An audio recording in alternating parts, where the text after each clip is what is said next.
Avec un cœur de père, lettre apostolique du pape François sur Saint Joseph, suite. Père dans l'obéissance. Joseph est très préoccupé par la grossesse incompréhensible de Marie. Il ne veut pas l'accuser publiquement, mais décide de la renvoyer en secret. Dans le premier songe, l'ange l'aide à résoudre son dilemme. Ne crains pas de prendre chez toi Marie, ton épouse, puisque l'enfant qui est engendré en elle vient de l'Esprit Saint. Elle enfantera un fils et tu lui donneras le nom de Jésus, car c'est lui qui sauvera son peuple de ses péchés. Sa réponse est immédiate.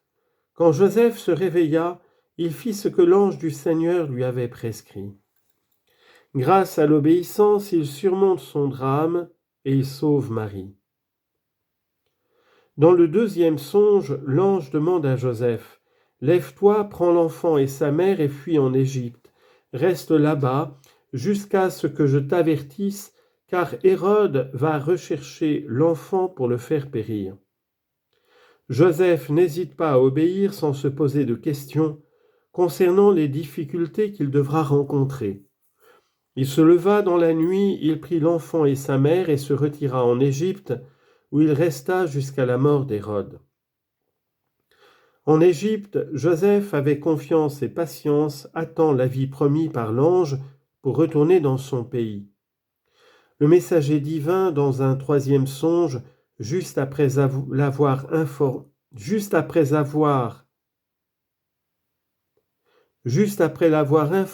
que ceux qui cherchaient à tuer l'enfant sont morts, lui ordonne de se lever, de prendre avec lui l'enfant et sa mère et de retourner en terre d'Égypte. Il obéit encore une fois sans hésiter. Il se leva, prit l'enfant et sa mère et entra dans le pays d'Égypte. Mais durant le voyage de retour, apprenant qu'Archélaüs régnait sur la Judée à la place de son père Hérode, il eut peur de s'y rendre. Averti en songe, et c'est la 4e fois que cela arrive, il se retira dans la région de Galilée et vint habiter dans une ville appelée Nazareth. L'évangéliste Luc rapporte que Joseph a affronté le long et pénible voyage de Nazareth à Bethléem pour se faire enregistrer dans sa ville d'origine, selon la loi de recensement de l'empereur César Auguste. Jésus est né dans cette circonstance et il a été inscrit au registre de l'Empire romain comme tous les autres enfants. Saint Luc en particulier prend soin de souligner que les parents de Jésus observaient toutes les prescriptions de la loi, les rites de la circoncision de Jésus, de la purification de Marie après l'accouchement, de l'offrande du premier-né à Dieu. Dans chaque circonstance de sa vie, Joseph a su prononcer son fiat, tout comme Marie à l'Annonciation et comme Jésus à Gethsémani. Dans son rôle de chef de famille, Joseph a enseigné à Jésus à être soumis à ses parents, selon le commandement de Dieu.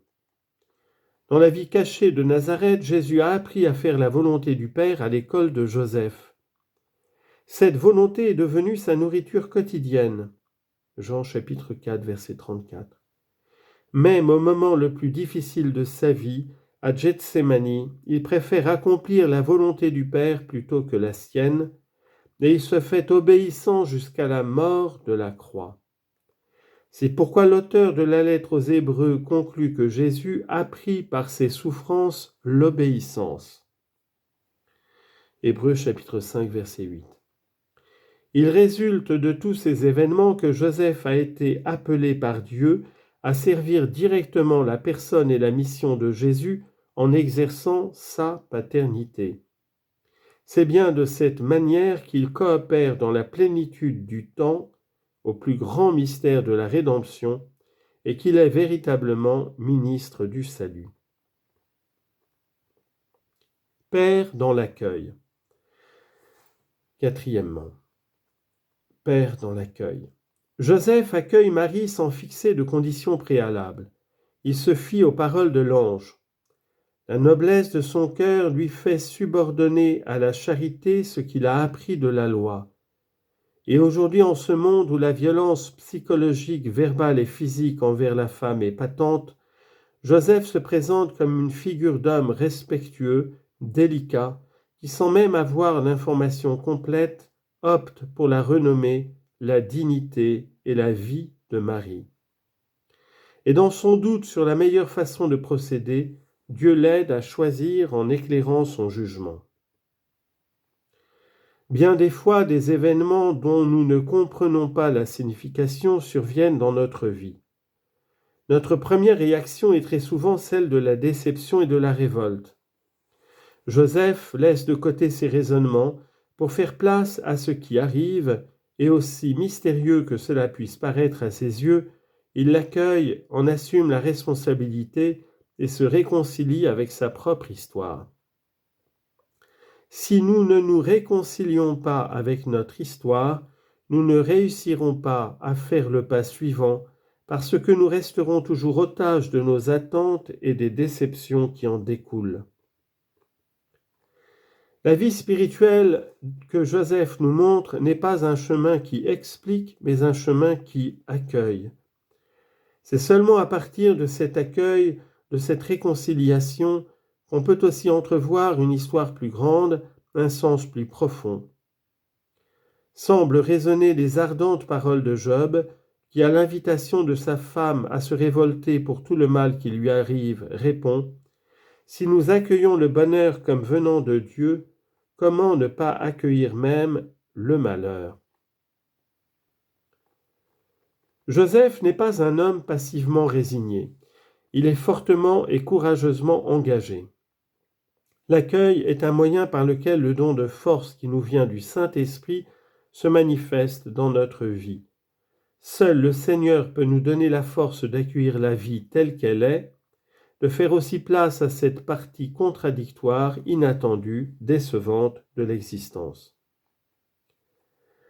La venue de Jésus parmi nous est un don du Père pour que chacun se réconcilie avec la chair de sa propre histoire, même quand il ne la comprend pas complètement. Ce que Dieu a dit à saint Joseph, « Joseph, fils de David, ne crains pas », il semble le répéter à nous aussi, « N'ayez pas peur ». Il faut laisser de côté la colère et la déception et faire place sans aucune résignation mondaine, mais avec une force pleine d'espérance à ce que nous n'avons pas choisi et qui pourtant existe. Accueillir ainsi la vie nous introduit à un sens caché. La vie de chacun peut repartir miraculeusement si nous trouvons le courage de la vivre selon ce que nous indique l'Évangile. Et peu importe si tout semble déjà avoir pris un mauvais pli et si certaines choses sont désormais irréversibles. Dieu peut faire germer des fleurs dans les rochers. Même si notre cœur nous accuse, il est plus grand que notre cœur et il connaît toutes choses. 1 Jean 3,20. Le réalisme chrétien, qui ne rejette rien de ce qui existe, revient encore une fois. La réalité, dans sa mystérieuse irréductibilité et complexité, est porteuse d'un sens de l'existence avec ses lumières et ses ombres. C'est ce qui fait dire à l'apôtre Paul « Nous savons qu'avec ceux qui l'aiment, Dieu collabore en tout pour leur bien. » Romains 8, 28. Et saint Augustin ajoute « Même en ce qui est appelé mal ». Dans cette perspective globale, la foi donne un sens à tout événement, heureux ou triste. Loin de nous alors de penser que croire signifie trouver des solutions consolatrices faciles. La foi que nous a enseignée le Christ est au contraire celle que nous voyons en saint Joseph, qui ne cherche pas de raccourcis, mais qui affronte les yeux ouverts ce qui lui arrive, en assumant personnellement la responsabilité.